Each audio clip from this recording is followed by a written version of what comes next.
باشمهندس عادل القيعي بصراحة يعني ربنا يديله الصحة، يا رب ادعوا له امين. بروفيسير تعاقدات، بروفيسير صفقات، بروفيسير حتى في رده على البعض. يعني سأل سؤال اللي هو قلة الأدب بتتعاملوا معاها ازاي، ومعروف طبعا الكلام راح لمين واللي بيشتمكم الليل نهار والكلام ده بتتعاملوا معاه ازاي. فالراجل بصراحة انت فاهم قصف جابها بس باحترامه وبذوقه، انت فاهم.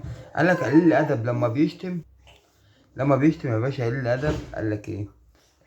محدش هيلومني انا كمحترم لو واحد قليل الأدب شتمني، تمام، محدش هيلومني انا، محدش هيقول لي انت قليل الأدب، لا هو اللي قليل الأدب.